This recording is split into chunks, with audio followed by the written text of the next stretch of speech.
Kita mulai ya kuliah tentang ini obstetri patologi ya. Sebelumnya kita berdoa dulu ya. Bismillahirrahmanirrahim. Semoga ini kuliah ini bermanfaat ya untuk kalian semua ya. Oke, jadi Assalamualaikum warahmatullahi wabarakatuh. Selamat pagi semuanya ya. Saya Dr. Aldi ya dari Feto Maternal Opjin. Jadi kita membahas 4 topik sekaligus ya. Mungkin nanti karena agak banyak ya. Jadi ada beberapa mungkin yang saya lewati, nanti kalian bisa baca sendiri. Jadi untuk materi ini referensinya sebagian besar dari William Obstetri ya. Coba kalian cari.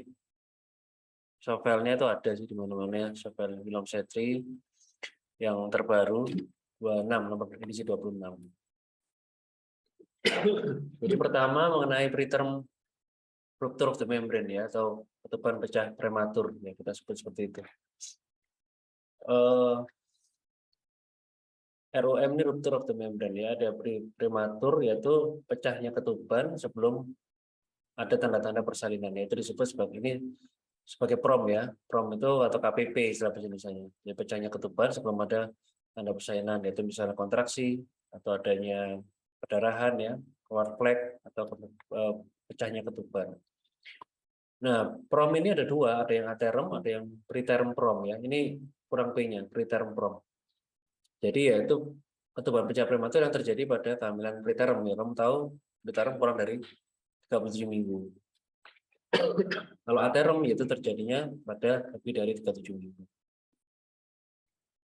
Ada istilah latency period ya, itu interval sejak ketuban pecah sampai persalinan itu berlangsung ya. Nah, ini semakin lama latency period, maka risiko infeksi makin tinggi, maka risiko untuk luaran janin atau kondisi bayi makin jelek itu juga risikonya makin tinggi ya, karena infeksi, sepsis ya dan sebagainya. Jadi latency period ini salah satu faktor prognostik untuk PROM ya.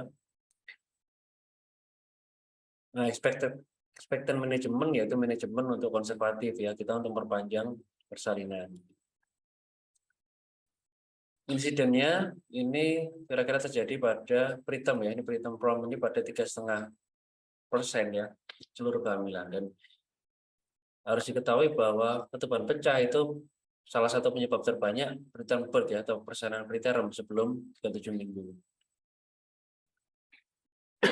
Nah, sedangkan yang prematur PROM ya, PROM ya, jadi ketuban pecah dini yang terjadi pada waktu preterm itu menyumbang 25%. Jadi artinya yang terbanyak itu pada aterm, lebih dari 37 minggu ya. Kalian jangan bingung ya, PROM ini istilahnya KPP, ketuban pecah prematur. Kalau ada P-nya berarti preterm, jadi dia terjadinya kurang dari 37 minggu. Ini contoh gambar USG ya. Ini kepala bayi, sama sekali tidak ada air ketuban. Air ketuban itu warnanya hitam seperti ini, hitam jernih seperti ini. Ini sama sekali tidak ada air ketuban. Faktor risikonya apa? Nomor 1, infeksi, chorioamnionitis atau vaginal infeksi. Terus cervical abnormalities, misalnya cervixnya pendek ya, mulut remnya pendek. Kemudian riwayat sebelumnya ada pernah KPP, maka itu berisiko kronologi. Ini Afro-American ya, Afro-American. Kemudian gangguan connective tissue disorder ya, penyakit-penyakit jaringan konektif ya, itu bisa ya. Merokok, kemudian adanya bleeding, kemudian defisiensi nutrisi ya, seperti vitamin C, koper maupun zinc. Gejalanya PROM apa? Yaitu pasti keluarnya cairan ya dari vagina. Bisa dia memancar banyak atau dia sedikit-sedikit ya. Kemudian kalau kita USG ada oligo atau anhidramnion ya, sama sekali habis atau berkurang ketubannya. Adanya PROM akan merangsang kontraksi ya, cramping ya, contraction sama back pain ya. Karena mayoritas PROM itu akan merangsang terjadinya labor ya, terutama pada yang aterm PROM. Diagnosisnya kita bisa melakukan steril speculum exam, kita masukkan spekulum ke dalam vagina, kemudian kita lihat secara langsung apakah ada penumpukan cairan pada fornix ya, bagian fornix dari di posterior ya biasanya. Atau ada cairan yang mengalir jelas, kamu melihat dari spekulummu, dari cervical os-nya mengalir jelas. Nutrition testing ya kita bisa kalau yang tersedia di Indonesia itu pakai kertas lakmus ya, lakmus untuk mendeteksi keasaman dari cairan. Jadi kalau dia berubah menjadi dari merah menjadi biru, maka itu menunjukkan bahwa pH-nya basah, dan basah itu adalah ketuban ya. Kalau pH cairan vagina itu asam misalnya. Microscopic testing udah nggak kita pakai ya, kita melihat dari mikroskop ya ada gambaran seperti pohon palem ya, kalau itu ketuban itu udah nggak kita pakai, nggak praktis. Fetal fibronectin di luar negeri sudah rutin, cuman di kita belum ya, karena ini high resource ya, termasuk mahal juga, dan USG ya, USG. Nah, pada kasus PROM jangan mudah melakukan PT tanpa ada indikasi ya, karena itu mempertinggi risiko infeksi ya. Infeksinya menjadi lebih tinggi. Ini tadi spekulum ya, kalian sudah pernah tahu ya, cocor bebek istilahnya ya. Steril kita masukkan. Nanti kita lihat ada pooling of fluid in posterior fornix ya, atau free flow of fluid from cervix ya. Jadi adanya cairan yang mengalir dari cervix. Bisa juga kita lihat ada cervical dilatation. Kita bisa juga melakukan tes pakai lakmus atau nitrasin ya. Jadi kita masukkan, jadi kita bisa lihat perubahan warnanya. Atau kita mengambil cairan dioles di slide ya. Kalau kita mau melakukan burning test, tapi ini sudah nggak pernah kita kerjakan ya.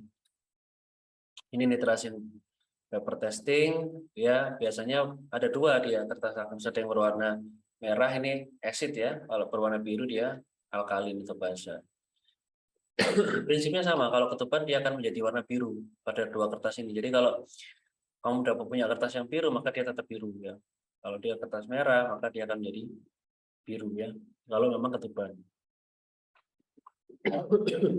Nah, sensitivitasnya cukup baik ya. Dengan false positif bisa juga kalau misalnya campur urin, darah ya, cairan semen ya, atau ada bakteri vaginosis atau Trichomonas ya vaginalis, maka itu bisa false positif. Ini tadi ya ada gambaran seperti pohon palem ya dari pemeriksaan mikroskop. Cuman ini udah kita pakai ya, ini cuma nice to know aja kalian. Nah ini yang baru ya, Amnisur ini juga belum masuk di Indonesia, mahal juga ya. Jadi masih dalam taraf penelitian. Ini sama apa? Ya sama dia untuk mengecek ketuban atau bukannya. Nah ini caranya seperti gini. Ini belum dikerjakan ini saya. Kalian nice to know aja, dimasukkan di larutan pelarutnya, kemudian dimasukkan kertas ini ya. Nah, fetal fibronectin ini sudah dipakai rutin di luar negeri ya, negara-negara maju ya. Apa sih fetal fibronectin? Itu adalah lemnya ya. Ini yang kuning-kuning ini dia ya. Dia yang mengelem antara fetal membran dan maternal membran. Jadi pada kondisi apa namanya? Ketuban pecah, maka ini biasanya akan terbuka ya. Antara fetal membran dan maternal membran itu biasanya akan kebuka, teregang ya atau robek sehingga fetal fibronectin akan keluar di vagina, melalui cervix ke vagina. Jadi kita bisa cek kadarnya berapa dari cairan vagina ya. Kalau misalnya lebih dari 50 itu kita katakan positif. Ini adalah indikasi dari PROM dan menunjukkan adanya robekan atau lepasnya lem ini ya antara maternal dan fetal membran. Sensitivity-nya 98,2%, spesifititasnya 26,8%. Jadi apa sih maksudnya sensitivity itu? Artinya adalah yang negatif dari semua orang yang tidak berpenyakit ya. Jadi hasil tesnya negatif dari semua orang tidak ada penyakitnya. Jadi 98% artinya dia kalau orang itu tidak hasilnya negatif ya, maka yang benar adalah 98% benar tidak ada KPP ya. Nah, spesifitasnya kebalikannya, yang positif dari semua yang punya KPP. Jadi ini cukup rendah, jadi artinya fetal fibronectin ini lebih bermanfaat kalau ketemu hasilnya negatif sebenarnya. Kalau negatif itu 98% kemungkinan bukan KPP ya. Kalau yang positif ya bisa KPP masih bisa bukan karena spesifikasinya cukup rendah di 6% ya. Jadi lebih bermanfaat kalau negatif dia untuk menyingkirkan ya. USG ya. Pasti kalau terjadi PROM akan berkurang ya. Ini kalian lihat ini ya. Ini gambaran USG. Yang hitam-hitam ini adalah ketuban ya, jalan ketuban ya. Nah, ya ketuban berkurang itu juga banyak penyebabnya, bukan cuma KPP. Kita juga harus memikirkan renal agenesis ya, atau gangguan renal pada janin, karena ingat yang memproduksi ketuban nomor satu adalah ginjal ya, dari ginjal janin atau dari kencingnya janin. Atau ada uteroplacental insufficiency ya, aliran darahnya nggak bagus, atau obstruktif uropati, pokoknya gangguan-gangguan saluran kencing itu bisa menyebabkan ketubannya berkurang. Ada dua cara untuk mengukur jalan ketuban ya, namanya AFI, Amniotic Fluid Index. Kita ukur panjangnya ini pada 4 sisi ya, 4 sisi dari perut. Kiri atas, kiri bawah, kanan atas, kanan bawah. Diukur nanti di total sebenarnya berapa. Itu namanya Amniotic Fluid Index ya. Normalnya antara 8 sampai 24 cm itu diingat-ingat. Terus ini udah nggak kita pakai ya. Jadi transabdominal injection apa disuntik, amniocentesis disuntik, dimasukin apa itu namanya? Kayak cairan pewarna gitu ya. Nanti kita lihat dari bawah apakah ada warna sesuai warnanya itu tadi. Misalnya cairannya kebiruan, dari bawah ada biru berarti ketuban. Ini nggak kita pakai ya karena ini sangat invasif. Nah, bagaimana kita memanage pasien dengan PROM ya? Tergantung ya gestational age-nya, ada enggaknya NICU di tempatmu bekerja, presentasi janin, BJJ-nya gimana, apakah ada fetal distress, apakah dia infartu ibunya, dan bagaimana dilatasi maupun penipisan cerviknya. Kapan harus kita lahirkan kalau ada maternal atau fetal distress ya? Ada tanda-tanda infeksi ya, infeksi juga. Atau solusio, ingat ya ketuban pecah bisa di komplikasinya adalah solusio biasanya. Atau yang komplikasi lain yang berbahaya, cord prolapse ya. Pada pusatnya menjulur keluar karena udah nggak ada selaput amnionnya yang menahannya. Ini juga kegawatan ya, harus ini terminasi ya. Nomor 134 ini ya dengan SC. Kalau infeksi tergantung, bisa dengan pervaginam ya. Expectant management kita konservatif kalau kurang dari 32 minggu ya. Kurang 32 minggu ya. Itu kita rawat dulu, kita tunggu sampai 32 minggu ke atas baru kita lahirkan. Itu kita berikan steroid ya untuk pematangan paru janin, kita kasih tokolitik mengurangi kontraksi. Ingat tujuan tokolitik hanya untuk memberikan steroid ya, karena steroid ini 2 hari pemberiannya. Antibiotik hanya kalau ada tanda-tanda infeksi ya. Kemudian fetal surveillance ya, pengawasan BJJ-nya, NST, USG ya. Terus inpatient ya, pasiennya ngamar, pasiennya MLS. Nah, tujuannya adalah mematangkan paru janin, kemudian mengurangi risiko PTB itu preterm birth ya. Jadi dengan kita menambah 1 minggu, 2 minggu itu sudah sangat meningkatkan prognosis janinnya atau bayinya untuk bertahan hidupnya. Nah, expectant management itu ada risiko, ada keuntungannya ya. Yang pasti keuntungannya kita udah tahu, paru-parunya bisa lebih matang, usia kehamilan menjadi lebih tua ya, sehingga mengurangi risiko-risiko karena preterm birth dan prematuritas ya. Tapi ada risikonya juga tadi, solusio, chorioamnitis, prolaps, ya. Pulmonary hypoplasia ya kalau terlalu kecil, skeletal deformities ya. Jadi kalau misalnya ketubannya benar-benar habis, kita konservatif, maka sisa-sisa dari selaput amnion itu bisa mengiris-ngiris tubuh janin ya. Nah, itu amniotic band syndrome namanya, nanti kamu baca sendiri. Sehingga itu bisa menyebabkan misalnya terpotong tangannya, terpotong kakinya itu bisa ya. Atau deformitas karena tidak ada cairan ketuban, ini terjepit ya di dalamnya, sehingga ada deformitas pada tulangnya. Atau endometritis itu infeksi juga.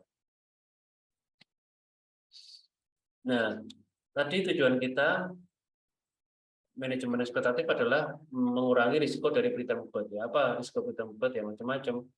Necrotizing enterocolitis, intravascular hemorrhage ya, atau intracerebral hemorrhage, atau respiratory distress syndrome, atau infeksi ya, risiko sesar dan lain sebagainya.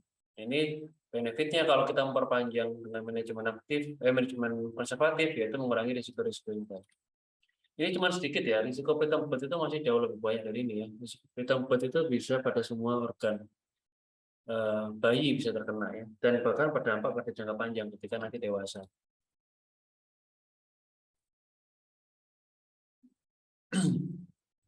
Neonatal outcome tergantung pada usia kehamilan saat melahirkan ya pasti ya, dan indikasinya apa, apakah fetal distress atau enggak itu menentukan. Sepertiga akan muncul infeksi ya. Kalau kita lakukan konservatif, sepertiganya bisa muncul infeksi ya, karena kan sudah ada jalan masuk dari bakteri ya, karena ketebalannya udah pecah. Aktif manajemen ya, kalau antara 32 sampai 34 minggu kita terminasi, tapi kita tetap maturasi paru dulu ya. Dengan dexamethasone 2 kali 6 gram, IP atau IM boleh selama 2 hari. Antibiotik, kemudian fetal surveillance. Fetal surveillance itu pengawasan janin, DJJ-nya diawasi, NST-nya diawasi tiap hari, USG tiap hari. Nah, kalau kita dapat KPP lebih dari 3 minggu ya kita langsung terminasi, karena ini sudah viable ya, bayi sudah bisa bertahan hidup ya. Jadi dia sudah tidak perlu kita konservatif. Kalau konservatif malah risk-nya lebih besar dari benefit-nya ya. Nah, ini algoritma rangkumannya. PROM ya, kurang dari 32 week, antibiotik, steroid, tokolitik, fetal surveillance ya. Kalau semua bagus, ini keliru ini ya. Sebentar, ini bukan non ya. Jadi kalau misalnya fetal heart rate-nya jelek ya, ada infeksi, ada komplikasi ya, maka kita active management, kita terminasi ya. Tapi kalau enggak ya kita konservatif sampai 34 minggu baru kita lahirkan. Kalau lebih dari 34 minggu langsung lahirkan. Kalau 32 minggu kita berikan konservatif 2 hari ini untuk pematangan paru ya. Tapi kalau dalam perjalanan ya tiba-tiba muncul kegawatan ya langsung kita lahirkan ya. Fetal surveillance-nya apa? Yaitu pengukuran NST, CTG, pengukuran AFI-nya, amniotic fluid index, Doppler, vital sign ya, semuanya kita awasi. Topik kedua tentang gangguan atau patologi obstetri lain yaitu IGR ya, intrauterine growth restriction ya namanya ya. Atau kamu mungkin baca-baca juga IGR ini sama dengan FGR, fetal growth restriction ya. Sekarang lebih banyak yang dipakai FGR sebenarnya, fetal growth restriction. Nah, ada namanya intrauterine growth restriction, ada namanya small for gestational age. Ini harus dibedakan ya. Jadi kalau IGR itu kondisi di mana janin itu tidak bisa tumbuh sesuai potensinya ya. Jadi dia progres pertumbuhan itu tidak normal, abnormal ya. Nah, IGR kalau berdasarkan kriterianya adalah small fetus ya. Jadi bayi yang kecil, jadi taksiran berat janin kurang dari 10 persentil. Nanti saya tunjukkan. Dengan risiko tinggi untuk mengalami gangguan janin di dalam rahim, dan kematian janin dalam rahim, dan secara umum ya, outcome perinatal yang lebih jelek. Nah, bedakan dengan small for gestational age, di mana dia itu kecil, tapi growth-nya normal. Jadi bayinya itu kecil, janinnya, tapi dia growth-nya normal. Dan overall normal outcome. Jadi dia tidak ada patologi, cuma dia memang kecil. Kenapa kecil? Biasanya karena konstitusi atau keturunan. Ya, keturunannya dia lahirnya dulu kecil, ibunya juga kecil, keluarganya kecil ya. Jadi dia kecil, tapi growth-nya normal. Growth-nya sesuai dengan kurva pertumbuhan. Jadi ini harus kalian bedakan. Ini difficult diagnosis. Kenapa? Karena pertumbuhan itu adalah suatu pertumbuhan itu suatu proses ya yang berjalan dalam kurun waktu tertentu, sehingga untuk diagnostiknya tidak bisa dalam sekali pemeriksaan, dia harus serial. Kita harus melihat bagaimana growth-nya. Nah, banyak bayi dengan berat janin kurang dari 10 persentil itu masih normal ya, tidak patologik ya. Tapi small because normal biological factor. Tadi yang saya jelasin ya, jadi faktor keturunannya tadi. Nah, bedakan small fetus ya, IGR atau FGR dan SGA ya, bedakan. Sama-sama TBC-nya, taksiran berat janinnya kurang dari 10 persentil dari pemeriksaan kita. Namun yang ini IGR patologik ya, kalau SGA normal growth. Outcome-nya jelek, kalau ini relatif normal ya. Kalau kita cek Doppler ya, dengan Doppler itu kita mengukur aliran-aliran darah ya pada rahim, pada janin ya, pada tali pusat, Itu abnormal, kalau ini masih normal. IGR itu adalah fetal adaptation to hypoksia. Jadi dia adaptasi janin terhadap kondisi hipoksia dalam rahim ya. Hipoksia itu kekurangan oksigen ya. Kalau SGE nggak ada, dia normal-normal aja dia. Proses metabolisme di tubuhnya normal. Ini kita bisa lihat ya, hubungan antara persentil ya, apa namanya, berat lahir ya dengan perinatal mortality dan morbidity-nya ya. Jadi kalian lihat ini semakin kecil birth weight persentilenya maka semakin tinggi ya perinatal mortality maupun morbidity-nya ya. Kalau di sini kalian lihat ya, dia langsung melonjak ketika birth weight-nya 5 persentil ya. Nah, makanya kriteria IGR itu memang banyak ya. Ada yang mengatakan 10, kurang dari 10, tapi ada juga yang mengatakan kurang dari 5. Ada juga yang severe kurang dari 3 ya. Kenapa kurang dari 5? Ini kalian bisa lihat, begitu mencapai 5 langsung sudah melonjak. Melonjaknya sangat signifikan. Mortalitas sama morbiditasnya. Makanya ada yang mengatakan patologik kalau kurang dari 5. Nah, kemudian gangguan pertumbuhan itu ada 2 ya. Ada simetrikal dan asimetris. Maksudnya apa? Simetrikal itu ukuran-ukuran dari bagian tubuh janin, kepala, tangan, kaki, kemudian perut itu simetris ya. Semuanya mengecil ya. Nah, semuanya mengecil. Itu bisa dilihat kalau USG head to abdomen circumference, jadi lingkaran kepala dibandingkan lingkaran perut itu masih kategori normal. Panjang femur dibandingkan lingkar perut itu masih normal. Jadi proporsionalisme ya, proporsionalisme. Jadi dia kecil tapi proporsional. Jadi apa namanya? Semua ukurannya itu ya kecil semua gitu loh ya. Ini disebabkan early insult. Jadi terjadinya masalah itu pada awal-awal kehamilan ya. Jadi sehingga yang bermasalah sel number-nya, jumlah sel number and size-nya berkurang ya sejak awal sehingga makanya semuanya kecil. Contohnya apa? Chemical exposure, viral infection ya. Atau aneuploidy, gangguan genetik ya. Gangguan dari kromosom yang bisa juga. Ada asymmetrical ya. Kalau symmetrical itu disproportionately ya. Jadi tidak simetris ya, asymmetrical growth restriction. Kenapa? Dia terjadi pada late. Pada kehamilan sudah besar, ya baru terjadi hipoksia ya. Sehingga terjadi pengurangan glucose transfer dan hepatic storage ya. Sehingga hanya mempengaruhi sel size, tapi tidak number selnya tidak berkurang. Sehingga akhirnya fetal abdominal circumference-nya berkurang ya, jadi mengecil. Ya. Biasanya dia ukuran lingkar perutnya mengecil, tapi ukuran kepalanya cenderung normal ya. Itu disebut sebagai brain sparing. Jadi brain sparing itu adalah apa ya?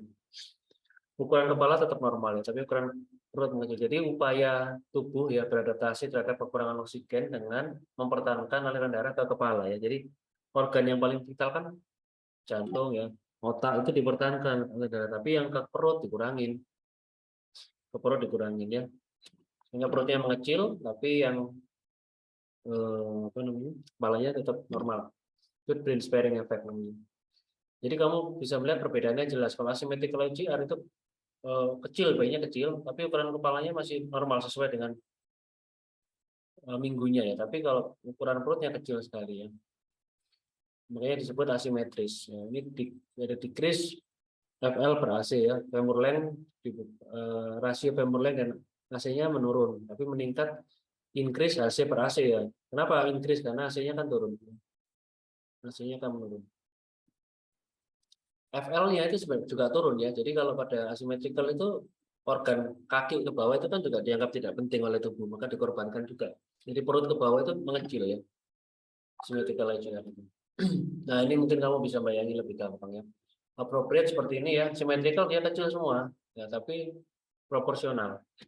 Asymmetrical kepalanya cenderung hampir mengecil sedikit, tapi badannya lebih kecil lagi, yaitu asymmetrical ya. Ini bedakan gambarannya symmetrical sama asymmetrical. Symmetrical IGR itu 20-30% ya. Lebih banyak yang asymmetrical, artinya lebih banyak terjadi pada late onset ya, atau di atas 32 minggu biasanya. Karena yang banyak kasus-kasus misalnya hipertensi ya, kronik hipoksia misalnya penyakit jantung, penyakit paru ya, atau malnutrisi pada ibu itu terjadinya late onset. Oke, ini contohnya kalau simetrikal itu penyakit genetik ya, atau infeksi pada awal-awal kehamilan ya. IGR efeknya apa? Ya, jangka pendek dia kematian janin dalam rahim, asfiksia, mekonium aspirasi ya, neonatal lipokemia dan hipotermia meningkat ya.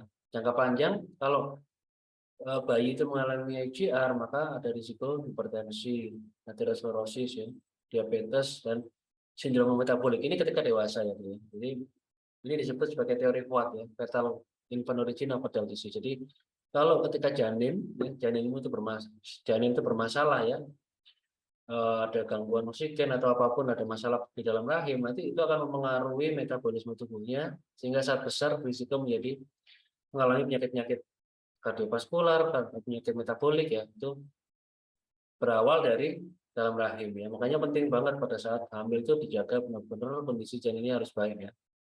Karena nanti akan menjadi long term sequel ya. Jadi nanti kalau kamu misalnya nanti hamil, jadi apa ada masalah pada saat hamil itu nanti kasihan anaknya pada jangka panjang akan lebih berisiko terkena penyakit-penyakit ini ya. Risk factor-nya apa banyak ya, dari woman, fetus sama plasentanya. Dan juga bisa apa saling berkaitan ini semuanya, infeksi, ya, maternal medical condition, ya macam-macam lah ya, banyak sekali penyebabnya. Yang penting ya ini ya, poor nutrition ini ya, jadi ini masih jadi masalah ya di kita ya. Ada ibu hamil, terutama sosial ekonomi rendah ya nutrisinya pasti nggak baik. Tapi nggak cuma itu ya, sebenarnya dengan sosial ekonomi yang baik pun belum tentu nutrisinya bagus ya. Kenapa? Karena pola makannya itu nggak bagus ya kita. Pola makan kita saat-saat ini ya kita mengikuti orang barat ya. Jadi kita meninggalkan pola makan timur yang lebih bagus dan lebih sehat ya. Jadi kita makan makanan tinggi nutrisi, tinggi kalori tapi rendah nutrisi ya. Jadi junk food ya, fast food gitu itu nggak bagus ya. Kalian jangan sering-sering ya. Jadi makan itu. Kalau makan itu ya nggak bisa langsung olahraga ya, bakar kalorinya. Nah ini kemudian definitif diagnosis itu hanya pada saat lahir ya. Itu nanti bisa diperiksa pada saat lahir oleh dokter spesialis anak menentukan bahwa benar-benar kurang atau sesuai. Yang mengidentifikasi inappropriate growth remain a challenge ya, masih merupakan tantangan. Diagnosisnya seperti biasa history taking, physical examination ini yang bisa kalian kerjakan dengan mengukur fundal head ya. Kalau dalam waktu 2 minggu ya, mulai trimester 2 ke atas, dalam waktu 2 minggu minimal tidak ada penambahan fundal head, kalian harus sudah mulai curiga ini mengarah ke bayi kecil atau mengarah ke gangguan pertumbuhan FGR ya. Tapi detail lagi dengan USG. Biochemistry kita belum pakai atau prenatal score system kita juga belum bikin ya. Diagnosis yang penting adalah early establishment, menentukan usia kehamilan yang tepat dulu karena seringkali taksiran berjalan itu menjadi kecil, menjadi besar karena penentuan usia kehamilannya nggak tepat ya. Jadi misalnya ibunya HPAT-nya di pertama trimester lupa ya, mensnya nggak teratur ya. Makanya penentuan ini gestational age itu ada 2 cara. Yang pertama dari HPAT dengan syarat mensnya harus teratur, ibunya mencatat ya, atau ibunya benar-benar ingat mencatat di aplikasi atau mencatat di notes ya, itu baru kita bisa pakai patokan. Tapi mensnya harus teratur. Kalau meskipun dia mencatat, kalau mensnya nggak teratur nggak bisa jadi patokan. Kedua yang lebih akurat dengan USG pada trimester pertama dengan kita mengukur panjang janin atau istilahnya CRL, crown ram length ya, crown ram length. Jadi crown itu mahkota, ram itu pantat ya, jadi panjang dari mahkota kepala sampai pantat. Crown ram length ya, itu paling akurat karena deviasinya itu cuman beberapa hari, nggak sampai 5 hari ya. Dengan usia kehamilan sebenarnya. Kemudian tentukan maternal weight gain-nya. Jadi selama hamil dia berat badannya naiknya cukup nggak ya? Itu ada standar sendiri ya. Kalau orang BMI normal sebelum hamil standarnya antara 12 sampai 16 kg selama 9 bulan naiknya, itu yang dikatakan cukup. Tapi kalau orang obesitas itu harus dibatasi kurang dari 7 sampai 9 kg dalam 9 bulan. Careful measurement of uterine fundal growth ya. Ini tugas kalian ukur tinggi fundus uteri secara akurat ya tiap pemeriksaan. Pada high risk woman ya kita bisa USG serial tiap 2 minggu ya. Jadi initiate early dating assessment. Jadi kita USG pada trimester pertama tadi ya untuk menentukan dating itu menentukan usia kehamilan yang akurat. Follow by an examination ya ini di evaluasi terus tiap 2 minggu kalau kita curiga ada IGR. Ini sesuatu yang kasar ya. Jadi antara 18 sampai 30 minggu tinggi fundus uteri itu kira-kira dikurangi dua minggu ya. Jadi misalnya kamu dapatkan 30 minggu ya. Jadi harusnya dikurangi 2 minggu.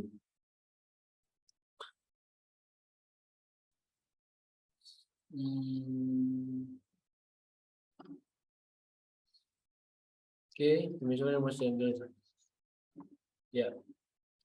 Jadi caranya maksimal, jadi misalnya 30 minggu ya kamu ukur TFU-nya biasanya 28 minggu. Jadi kalau lebih dari itu, lebih kecil dari itu, makanya harus curiga bahwa ada yang appropriate VK. Tapi ini enggak, ini kasar, belum tentu benar. Uterine fundal height ya, kamu ukur pakai meteran. Nah nanti ini dimasukkan ke chart ya, ke kurva. Kurvanya tuh ada di buku ANC-nya ibu hamil tuh ada. Kalau lebih kurang dari 10% ya, curiga growth restriction. Nah, kalian ukur seperti ini ya, dari simplisis ke tinggi fundusnya berapa. Diukur tiap 2 minggu ya. Ini kasar ya, kalau pakai palpasi kasar ya, ditinggalkan lah, udah nggak zaman ya, pakai meteran atau USG. Ini dibikin grafik. Nah, kalian bisa download sih ini. Tinggi fundus berdasarkan usia kehamilan ya. Kalian bisa download. Jadi yang tengah ini 50% ya. Dan area yang abu-abu ini yang normal. Nah, kalau dia di bawah area abu-abu, maka dia tidak normal ya. Dia kecil, kalau di atas area abu-abu ini dia cenderung besar.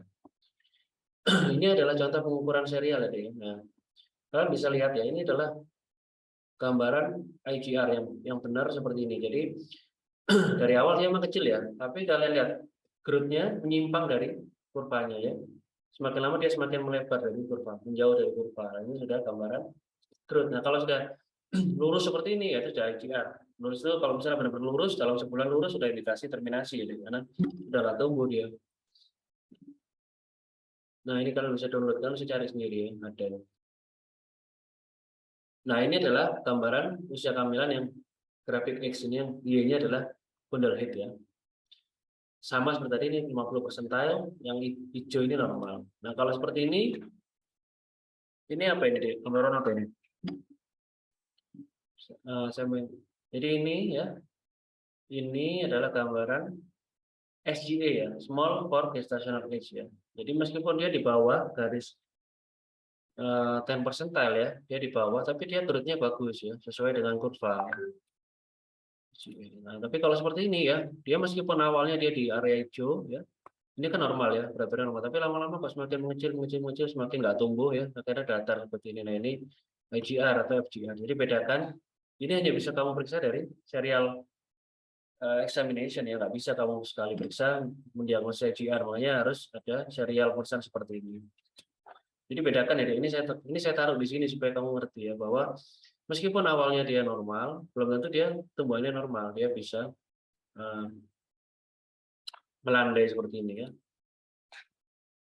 Nah, kalau USG kita mengukur dengan fetal biometrik ya, jadi mengukur kepala, abdomen, sama panjang femur. Kalau tidak ada pertumbuhan dalam serial USG tiap 2 minggu ya sama ya seperti tadi ya. Kalau 2 minggu nggak tumbuh itu sudah ada masalah. Atau dia growth under 10 percentile. Atau FL per AC tadi lebih dari 23,5, artinya ada masalah di sini ya. Asimetrik ya.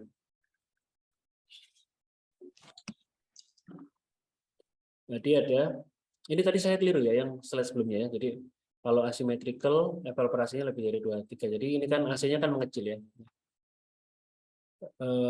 Kemudian TBC-nya kurang dari 3 persentil, oligohydramnion atau abnormal Doppler ya.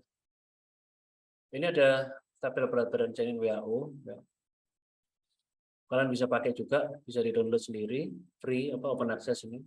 Dilihat aja kalau misalnya 24 minggu di bawah ini ya, di bawah ini berarti dia IGR. Apa bayinya kecil ya, ini bisa dijadikan patokan. Ini dikerjakan di banyak negara ya, termasuk negara-negara berkembang ya. Cuman sayangnya Indonesia nggak ikut. Ini ada di lebih detail lagi laki-laki, ini perempuannya bisa di. Oligohydramnion, kalian bisa bedakan gambar yang sebelah kanan ini ketubannya habis, yang kiri ketubannya banyak ya. Yang hitam-hitam ini deh ya, ini ketuban. Nah, tadi saya katakan kalau dari kita mengukur satu pocket ini, satu pocket kalau kurang dari 2 cm dikatakan oligohydramnion. Tapi kalau kita mengukur di 4 pocket atau amniotic fluid index itu harus kurang dari 8 cm dikatakan oligohydramnion ya. Ini kriteria dari USG-nya ya. Ini kalian nggak perlu, ini untuk spesialis ya, pengawasan Doppler. Jadi kita ngukur aliran darahnya ya pada arteri umbilikalis, pada arteri cerebrimedia, pada arteri uterina kita ukur. Kalau ada gangguan ya kemungkinan memang ada brain sparing effect ya, untuk gangguan sirkulasi darah ya.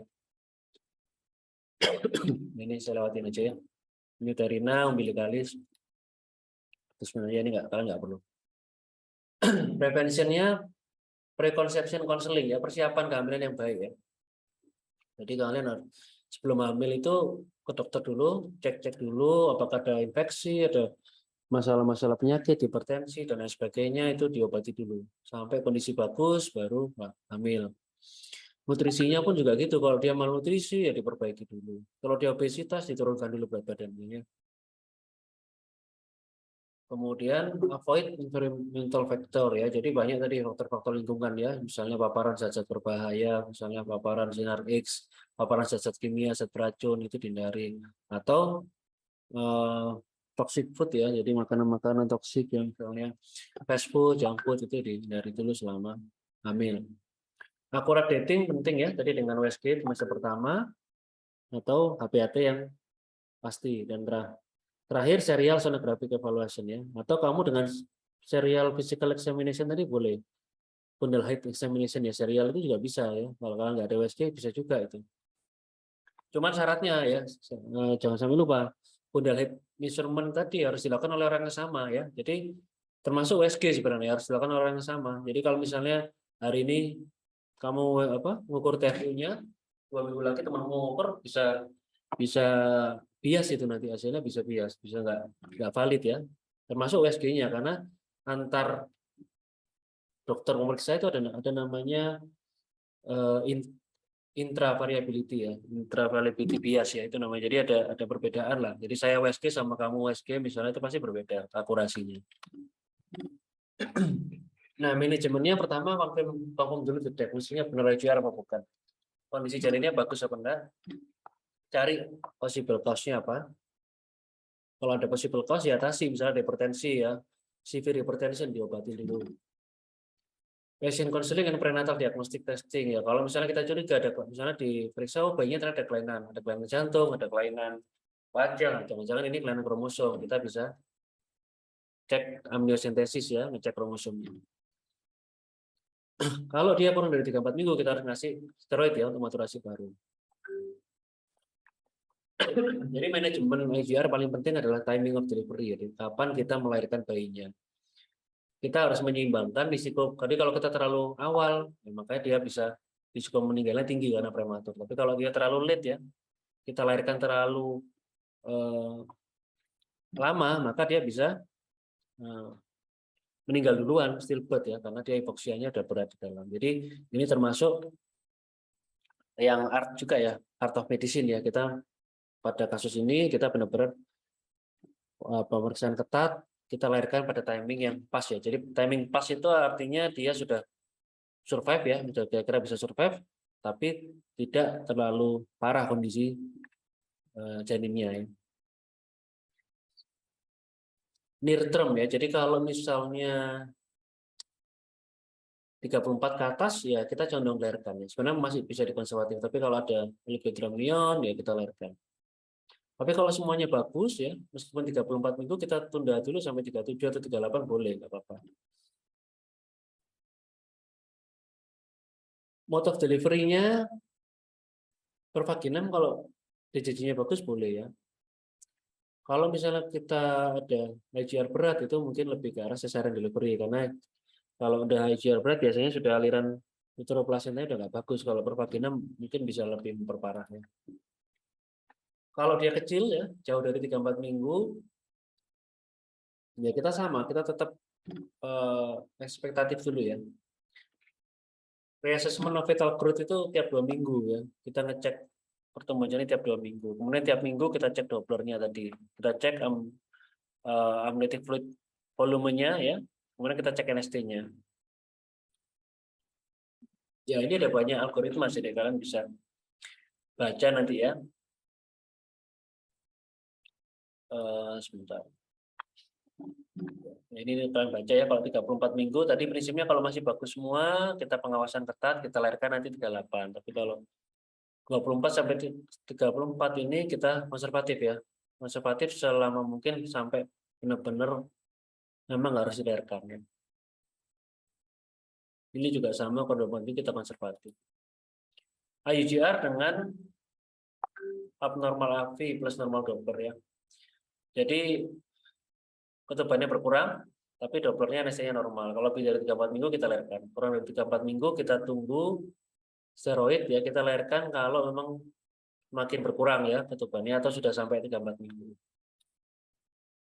Ini kalau Dopplernya normal tapi AV-nya Dopplernya abnormal ya, tapi AV-nya masih normal ya. Prinsipnya sama ya seperti tadi ya. Yang penting ini kan sebenarnya nggak jauh berbeda ya, sama aja ya. Prinsipnya yang penting adalah monitoringnya ya. Monitoringnya ini adalah dengan Doppler, kemudian growth scan ya, NST ya, semuanya diperiksa. Nah, makanya karena penanganan IGR ini membutuhkan Doppler ya, biasanya memang harus di rumah sakit sekunder atau rumah sakit tersier juga, karena membutuhkan dokter spesialis bahkan subspesialis ya untuk pengukuran Doppler ini. Ini contohnya ya, gambaran bayi kecil. Ini sama seperti tadi ya. Yang terpenting confirm dating ini. Ya, kita lanjutin ya. Masih ada 2 topik lagi ya. Yang topik ketiga ini preterm birth ya, atau preterm labor ya. Sekarang lebih istilahnya lebih banyak preterm birth ya, bukan preterm labor. Preterm birth itu adalah terjadinya kontraksi sebelum 37 minggu ya. Terjadinya persalinan sebelum 37 minggu ya, ditandai dengan kontraksi ya. Dia itu adalah kondisi patologis ya. Klasifikasinya dibagi lagi ya. Kalau moderate to late itu 32 sampai 37 minggu ya. 28 sampai 32 week itu peripreterm dan extremely preterm kurang dari 28 weeks. Kejadiannya sekitar 11% di seluruh dunia. Dan setiap tahun ada 15 juta anak atau bayi yang lahir preterm ya. Sebagian besar terjadi pada late preterm ya. 32 sampai 36 minggu. 84%. Nah, ini tadi saya katakan bahwa preterm birth itu bisa menyebabkan masalah pada seluruh organ tubuh atau seluruh sistem tubuh ya, mulai paru, gastrointestinal, imunologis, CNS ya, kardiovaskular, renal semuanya. Itu jangka pendek maupun jangka panjang. Jadi ketika seorang anak itu lahir preterm, maka jadi preterm ini yang bersama ya, seperti IGR ya. Jadi dia termasuk dalam teori Vogt tadi ya. Ketika anak lahir preterm, maka jangka panjangnya dia juga berisiko lebih tinggi risikonya mengalami masalah-masalah kesehatannya. Ini angka disabilitas ya. Jadi disabilitasnya, jadi semakin preterm maka disabilitas pada bayi itu maka akan jauh lebih besar ya. Semakin kecil usia kehamilannya ya. Ini juga sama, semakin kecil usia kehamilan maka yang survive itu juga semakin kecil. Ini neonatal death-nya ya. Jadi pada yang moderate ya, late preterm tadi 34 sampai 37 ya. Jadi semakin kecil sebenarnya maka risikonya ya cenderung lebih tinggi ya kan. Neonatal death-nya jauh lebih tinggi ya. Preterm itu ada beberapa penyebab utama ya. Pertama unexplained ya. Jadi terjadi kontraksi nggak ada sebabnya dengan intak membran. Nah, yang kedua tadi paling sering karena ketuban pecah ya, piprom ya. Kemudian yang ketiga adalah iatrogenik karena dilahirkan karena ada indikasi ibu atau indikasi janin. Misalnya ada eklamsi, ada fetal distress ya, ada APB. Nah, ini adalah juga penyebab preterm. Yang keempat adalah twin ya. Jadi kalau twin pasti preterm. Hampir semua twin semakin banyak jumlah bayinya maka semakin mudah lahirnya pasti. Itu sudah hukumnya seperti itu ya. Nah, patogenesisnya banyak ya. Pertama ada aktivasi dari maternal atau fetal hypothalamic pituitary adrenal axis ya. Jadi ini perubahan hormonal, perubahan protein yang memicu munculnya preterm birth ya. Contohnya maternal anxiety, depresi, stres ya.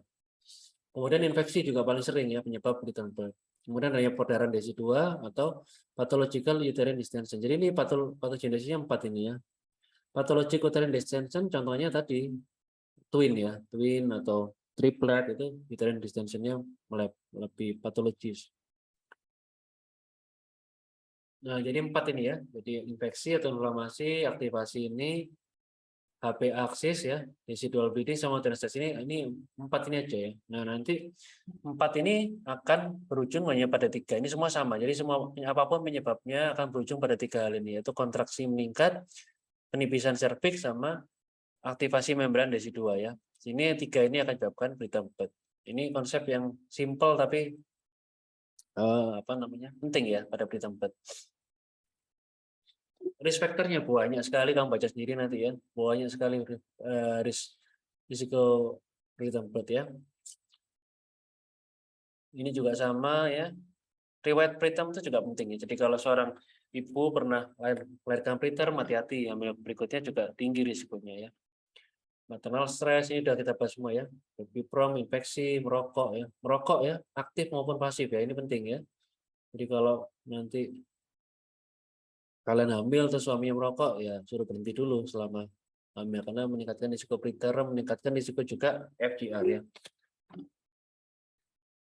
Maternal stress ya, ini salah satu yang anunya ya. Maternal stress bisa memicu keluarnya maternal SRH, corticotropin releasing hormone atau ACTH ya. Adrenocorticotropin ya, rilis hormon ya. Ini merangsang fetal adrenal untuk menghasilkan kortisol dan DHEAS ya. DHEAS ini bahannya estrogen. Ya, estrogen kalau meningkat terlalu tinggi maka uterus itu akan kehilangan quiescent itu apa ya? Quiescent itu istirahatnya gitu loh. Jadi dia tuh uterus kan selama ini diistirahatkan ketika hamil ya. Nanti kalau kadar estrogen terlalu tinggi maka relaksasinya itu dihilangkan. Dia akan lebih mudah kontraksi, lebih mudah terangsang untuk kontraksi juga ya, untuk labor ya jadinya. Dan ini ada positif feedback ya. Jadi kalau fetal kortisol merangsang tropoplas untuk menghasilkan placental SRH. SRH ini juga memperbanyak lagi produksinya sehingga nanti kadar estrogennya meningkat tinggi ya. Uterine distension ya. Uterine distension ini mekanikal ya. Jadi dia akan meningkatkan GRP dan CAP-nya. Jadi ini apa? Nice to know aja ya bacaannya. Tapi prinsipnya dengan mendistensi uterus itu maka akan merangsang kontraksi ya. Gap junction proteinnya meningkat ya, aktin myosinnya ini nanti diperbanyak, diikat ini intinya nanti akan terjadi influx juga dari kalsium sehingga kontraksi akan muncul kontraksi. Nah, infeksi juga sangat menyebabkan preterm ya. Bisa melalui plasenta, bisa retrograde ya dari cavum peritoneum atau ascending infection yang sering juga dari bawah dari vagina. Patogenesisnya ya sama, dia mengkolonisasi serviks, DESI2 membran, masuk ke amniotic sac. Kemudian LPS atau toksin lain ini memicu produksi sitokin proinflamasi ya. Akhirnya dikeluarkan prostaglandin. Prostaglandin ini yang memicu cervical ripening, uterine contraction sama loss of myometrial cohesion. Jadi kalau myometrial cohesion. Jadi selama hamil itu myometrium itu dibikin tidur ya, gampangannya gitu, dibikin menjadi tidur atau relaksasi. Nah ini dengan adanya prostaglandin, dengan adanya estrogen yang meningkat itu akan dibangunkan myometriumnya, jadi dia aktif gitu ya. Nah clinical findingnya apa ya? Pasti kontraksi ya, menstrual like cramping ya, cramping pada punggung juga bisa. Mild irregular contraction lama-lama jadi reguler ya, reguler lama jadi kuat ya kontraksinya. Low back age ya, nyeri punggung. Pressure sensation in the vagina ini bisa, atau keluar vaginal discharge of mucus ya. Jadi adanya mukus apa namanya? Mukus cairan vagina kecoklatan atau kemerahan ya. Yang perlu kita evaluasi historinya ya, apakah ada medical history, usia kehamilan ya, gejala-gejala preterm labornya dicari, risikonya dicari, vital sign, DCC-nya gimana, kemudian kita asesmen kontraksinya ya, frekuensinya berapa lama, durasinya, intensitasnya. Kemudian kita cek uterusnya ya, kontraksinya apakah dia firm atau enggak ya, kuat atau enggak kontraksinya. Ya semuanya lah, pemeriksaan generalis maupun pemeriksaan obstetrik diperiksa semua. Kemudian kita PT ya, apakah ada pembukaan atau enggak. Kalau dia sudah buka 3 cm ke atas itu sudah in labor ya, dia pasti sudah akan lahir ya. Access the present and amount of uterine bleeding ya. Kalau bleedingnya banyak sekali, hati-hati, jangan-jangan ada solusio placenta atau ada placenta previa yang bisa memicu preterm labor. Kemudian evaluate fetal membrane status, apakah dia intak atau pecah ya, apakah dia biprom atau bukan ya. Dan FFN ini bisa untuk memanajemen preterm birth yang saya sudah jelaskan tadi ya. Nah, laboratory evaluation-nya apa? Grup B Streptococcus ini rutin di luar negeri, di kita jarang ya, karena dia salah satu penyebab terbanyak dari preterm birth ya. Kultur urin juga kita nggak rutin. Drug testing kita juga nggak rutin ya. Kalau pasien-pasien kita curiga dia pakai narkoba, itu kita drug testing. Fetal fibronectin ya, dicek. Nanti saya jelasin ya, fetal fibronectin ini perannya apa pada preterm birth ya. Nah, jadi kapan kita diagnosis? Kalau ada kontraksi reguler ya. Kemudian ada dilatasi di atas 3 cm, ini udah jelas preterm birth ya, atau preterm labor. Atau cervical effacement-nya 80%, jadi udah tipis banget cervixnya. Ada bloody discharge, ada rupture of the membrane, ini semua sudah mengarah ke preterm birth. Manajemennya bagaimana? Kalau di atas 3-4 minggu, itu kita nggak perlu kasih corticosteroid ya. Kita observasi aja, kalau dia mau lahir ya silakan lahir, kalau nggak lahir kita bisa kita pulangkan ya, kita evaluasi dalam 6 jam. Tapi bagaimanapun kalau preterm tetap harus siap NICU ya di rumah sakit ya. Jadi tidak bisa kita lahirkan di vaskes primer ya, ada NICU, harus dirujuk ke rumah sakit kalau bayi preterm.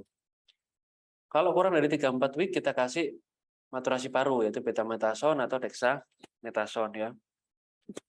Kemudian kita kasih tocolytic drug tadi sama, kita kasih antibiotik untuk pencegahan GBS. Dan kita bisa berikan magnesium sulfat ya. Magnesium sulfat itu punya peran sebagai neuroproteksi, jadi melindungi otak janin yang prematur ya, sehingga mengurangi risiko cerebral palsy dan gangguan motor dysfunction lain ketika dia anak-anak nanti ya. Magnesium sulfat diberikan kalau dia sudah infartus, sudah pembukaan 3 ke atas, kita beri magnesium sulfat. Atau serklase, ini kalau serklase itu kita ikat ya, kita ikat cervixnya kalau memang cervicalnya incompetence kalau pendek ya. Tapi sebelum ada tanda-tanda infartu ya, jadi kalau udah 3 cm ya percuma kita serklase. Tokolytik yang kita pakai apa? Nifedipin ya. Kita pakai nifedipin. Ini di garis bawahi ya. Kita pakai nifedipin karena paling aman, kemudian efektif, murah, mudah didapat ya. MgS4 tidak kita pakai untuk tokolytik. Kita pakai untuk fetal neuroprotection. Antosiban belum masuk Indonesia, nggak dipakai rutin. COX inhibitor tidak kita pakai karena risiko prematur closure of ductus arteriosus, ini sudah keliru ini. Prematur closure of ductus arteriosus dan oligodamnion. Ini diganti ya. Ductus arteriosus ya. Ductus arteriosus apa? Kalian baca sendiri ya, kalian baca topik mengenai fetal circulation ya. COX inhibitor maupun beta simptomatik kita nggak pakai ya. Beta simptomatik hati-hati pada orang dengan penyakit jantung, penyakit paru ya, memang bisa memperberat gejala. Jadi yang paling aman ya kita pakai nifedipin sebagai tokolytik ya. Nah, antibiotik hanya diberikan kalau ada tanda-tanda infeksi itu jelas ya. Jadi pada preterm birth kalau tidak ada tanda infeksi kita nggak perlu antibiotik. Nah, ini kalian bisa cari ya di tulisan saya mengenai peran magnesium sulfat pada fetal neuroproteksi, bagaimana dia itu bisa menyebabkan melindungi otak janin ya. Ini dosis-dosisnya ya sekalian nice to know aja ya. Yang penting kalian tahu bahwa fetal fetal neuroproteksi itu bisa kita kerjakan dengan MGO4 ya. Jadi bukan hanya sebagai obat untuk pencegahan kejang MGO4, tapi bisa untuk fetal neuroproteksi. Ini guideline-nya ada, kalian baca sendiri ya. Diberikan pokoknya antara 24 sampai 32 minggu ya. Jadi antara 24 sampai 32 minggu yang akan lahir ya. Bukan 3 ke atas itu kita berikan magnesium sulfat. Dosisnya sama seperti SM biasa, yaitu 4 gram ya. Dan dilanjutkan maintenance.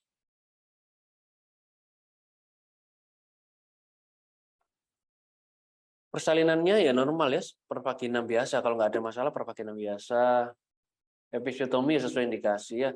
Jangan forceps ya. Bayi-bayi preterm jangan forceps karena akan menyebabkan forceps maupun vakum dihindari karena menyebabkan cedera pada otak ya, cedera kan kepalanya masih rentan ya, masih cukup berbahaya kalau kita lakukan dengan forceps atau vakum.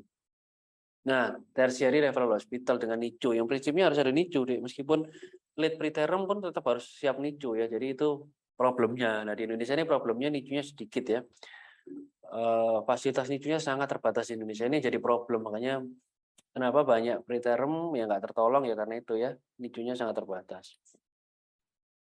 Nah ini algoritmanya, kalau ada kontraksi, ada vaginal spotting, PT. Kalau misalnya buka 3 cm, efisien 80% sudah pasti itu, confirm ya. Kalau masih di bawah itu, kita observasi dulu dalam beberapa jam ya.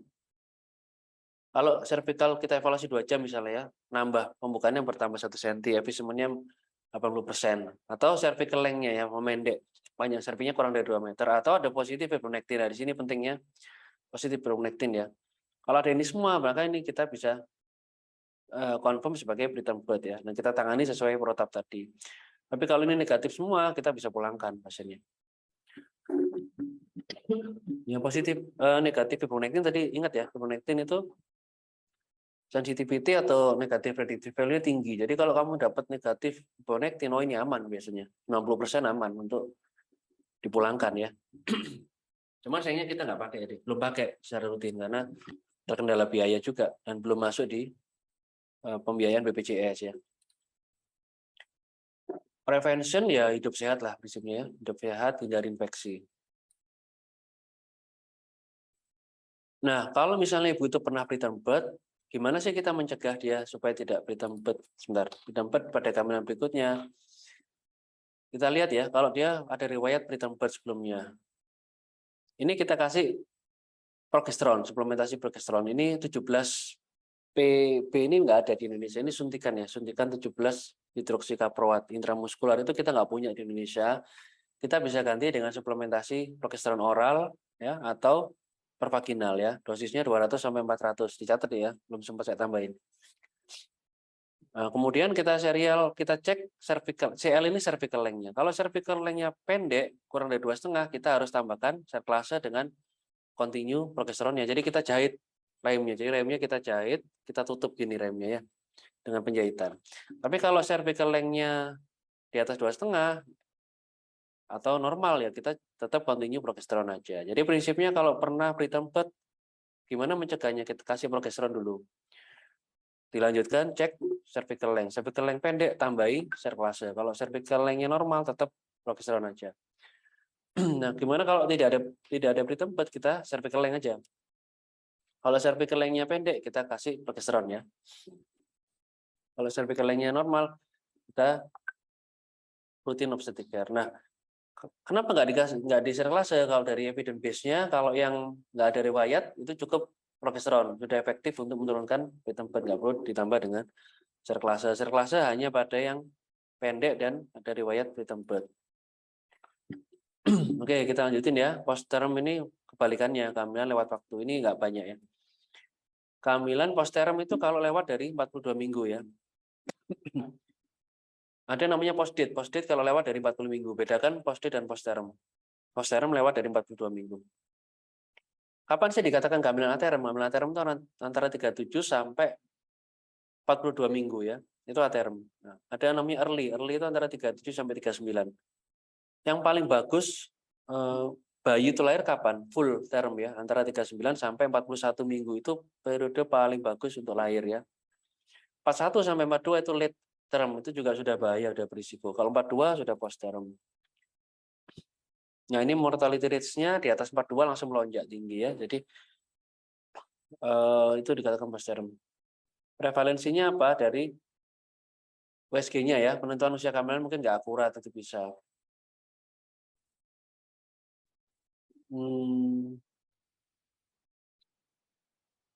Ya, jadi kalau kita lakukan early routine ultrasound itu mengurangi risiko intervensi untuk postterm. Jadi kita tahu usia kehamilan yang akurat itu bisa menurunkan risiko untuk tindakan yang berlebihan pada postterm. Penyebabnya apa? Sebagian besar tidak diketahui ya. Sepertiga sampai 5 ada genetik ya, faktor genetik yaitu adanya placental sulfatase defisiency yang berhubungan dengan X-linked ichthyosis ya. Atau dia kekurangan produksi tadi hormon-hormon CRH, hormon apa? DHEAS tadi berkurang ya. Jadi nggak bisa memicu kontraksi. Kemudian risk factor-nya apa? Riwayat postterm sebelumnya, nulibara, male fetus ya, ini pasti kamu tanya kenapa, saya juga nggak tahu ya jawabannya karena ini data epidemiologi. Belum ketemu penjelasannya kenapa kok male fetus itu kok lebih berisiko. Ini tapi risiko ya, kita berbicara sih bukan pasti. Jadi kalau male pasti lebih telat lahirnya, enggak, tidak pasti. Obesitas ya, older maternal age, prenatal history, postterm birth, atau rasnya ya. Kita termasuk yang low risk sebenarnya ya untuk postterm. Jadi memang di faktanya di lapangan sedikit kasus postterm, dikit sekali kasus postterm kita itu ya. Apa risikonya? Jadi fetal anenataris makrosomi ya. Tentu saja kalau postterm bisa besar bayinya ya, karena dia terus tumbuh kan. Mortalitasnya meningkat. Ada namanya fetal dysmaturity atau postmaturity syndrome ya. Jadi apa yang terjadi? Ada oligodramnion, kemudian ada kompresi tali pusat. Ada DJJ yang jelek ya. Ada meconium aspiration syndrome, dan ini ada postmaturity syndrome itu bodinya kecil ya, kurus kecil, kukunya panjang, kemudian ada rambutnya banyak ya. Kulitnya keriput-keriput itu postmaturity syndrome. Bayinya kecil ya. Nah, kayak gini ya. Rambutnya udah lebat gini, kulitnya keriput-keriput ya, kukunya panjang-panjang. Ini postmaturity syndrome. Ini ya, dan dia diseliputi oleh meconium cairan meconium ya, karena kan udah hipoksia sudah di dalamnya ya.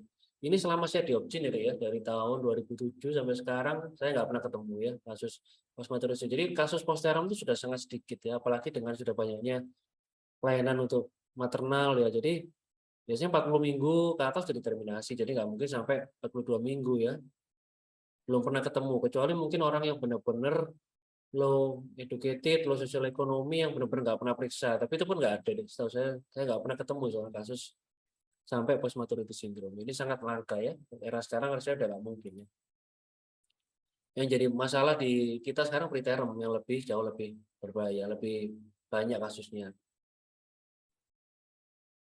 Kalau ibu risikonya apa? Gagal induksi, robekan jalan lahir ya, grade 3, grade 4 kalau bayinya besar. HPP ya. Nah, ini kalian baca sendiri. Risikonya apa aja. Manajemen ya induksi ya, induksi dilahirkan. Jadi begitu 41 minggu, lahirkan aja, nggak usah nunggu 42 minggu ya. Kan sudah 41 minggu ke atas dilahirkan aja, itu udah perbatasannya. Nah, dengan kita menginduksi itu justru perinatal mortalitas justru lebih rendah daripada kita nunggu. Kita nunggu sampai lahir sampai 42 minggu itu jelas sudah risikonya juga lebih tinggi ya. Tapi sekali lagi itu nggak ada ya. Di era sekarang kalian nggak akan mungkin ketemu ya kasus post-partum. Masih sudah lahir maksimal 41 minggu sudah dilahirkan. Intrapartum management, hospitalized, monitor fetal heart rate, uterine contraction, amniotomi jelas nggak direkomendasikan ya, karena kalau belum ada kontraksi kita amniotomi ya kita memasukkan bakteri ke atas ya, mempermudah masuknya bakteri ya.